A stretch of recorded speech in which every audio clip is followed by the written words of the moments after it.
Coach, we'll start with a few questions for you. You lost one of the program's most decorated players in quarterback Ryan Radke to graduation. What are the plans on replacing Ryan's production this season? First thing I think is we're not going to plan on trying to replace Ryan. We're just going to look at, Ryan's athletic ability was unique, and which is why he was voted first team all conference, and it's going to be difficult to replace a player like that. But I think we're going to look for a more cohesive team on both sides of the ball. So we're going to look for some of our older guys, Ryan Rowland, Justin Zinsmeister, Nick Barca, guys that have played significant snaps for us to kind of shoulder the load and bring some young guys along. But I think that's how it's, as a team and getting players in positions to be successful is how we're going to try to replace his production.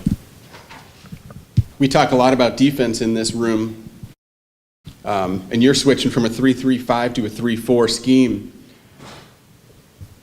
Why did you make the change, and what are some of the benefits you see of running the 3-4? Yeah, I think if you looked at us last year, we were multiple, and that was just based on dealing with injuries. We went into the season from the spring with a couple nose guards that we thought fit the 3-3 stack, and then injuries happened, and we had to morph into what we became and kind of play to our strengths and limit our weaknesses. And I think as we looked at what we had returning, a 3-4 system fit our guys a little better. We had some linebackers, depth at linebacker. Our D-line is in a position where we might be a little more undersized, so some movement and pressure things just fit the personnel we had coming back. The Tomcats enter the season with 23 returning letter winners and 19 players with starting experience. What do you believe the strengths of this year's team are? I think we bring back some experience in multiple facets, but if you're going to look at it, I think based on what we're looking to be as a team, we're looking in our box. We bring back some guys that have played snaps on the offensive line, so we're going to look for those guys to improve. And we want to base our offense on running the football and controlling the game that way, and then playing good defense. So we're going to look for trying to stop the run on defense. We return again, the majority of our starts and our experienced players in the box. So that's on both sides of the ball. We're going to look for big seasons out of those guys.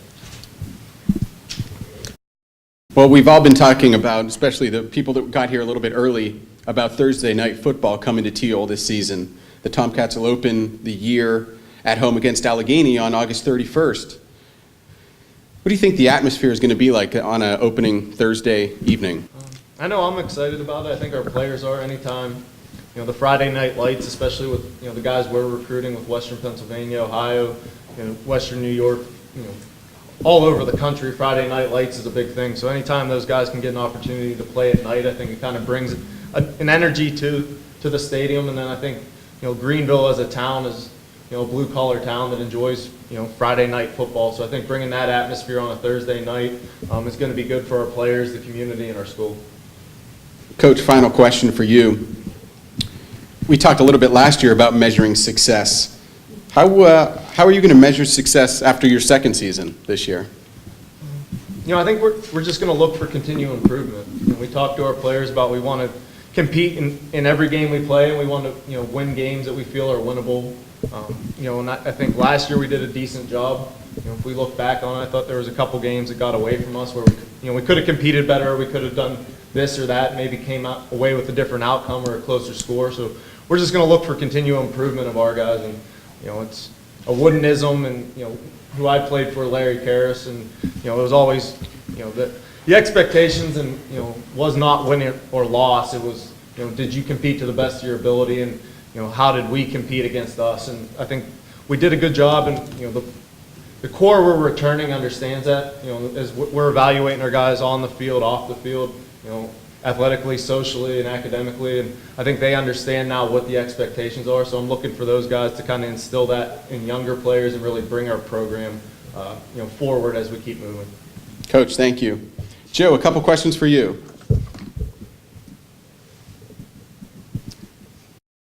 As a strong safety, you are required to provide run support while also playing a key role in pass defense. What do you enjoy most about playing strong safety in Coach Blume's defense? Well, coming into it, Coach Blume, when he came in, sat everyone down and explained what his scheme would be. And the thing I was most excited about was I was familiar with the defense. I played the same exact defense in high school. So it was a really smooth transition into the new schemes and everything like that. It was more about learning the lingo of things that he would call, and basically just, getting comfortable in the position again, being down low instead of what I was used to, playing strong safety up high. So it was a real smooth transition for me. What goals have you set for yourself, and what goals does your defense have this season? For myself, the goals I set were to do my 1 of 11 on the field. The team's success is way more important than individual accolades. And as a defense, as I said, I want us all to do our 1 of 11. Don't go out of your way to do anything that would be detrimental to the team's success. So I'm really looking forward to all of us coming together as a cohesive unit. It was in the right direction last year, learning everything, getting ready to go, and I'm ready for all of us to get back to it and start working again. The Tomcats won 4 games last season. What sort of strides do you think this team needs to make to continue climbing in the PAC standings? I think we're definitely headed in the right direction with Coach Blume's leadership and his direction on what he wants us to be and the goals that he has envisioned for the team.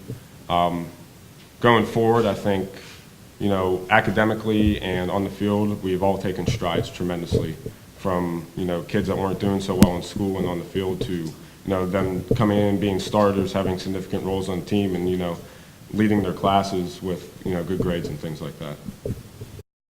Coach, or Joe, final question. Name 2 Thiel upperclassmen on either side of the ball that you personally believe could have a breakout season, and give us a few reasons why you think that. I think our number 1 person on offense this year is Nick Barca. I mean, with the loss of Ryan Radke, you lose his explosiveness on offense and his versatility. So we're looking for Nick to have a big year. I mean, we have a good fullback in Justin Zinsmeister that can open up holes for him. And Nick was an all-conference honorable mention last year. So we're looking for him to have a big season, and I think he has all the tools to be able to do it. And on defense, we lost a senior in Trevor Martin at free safety. He was our quarterback of our defense. Got us lined up, set up, and got the right calls for us.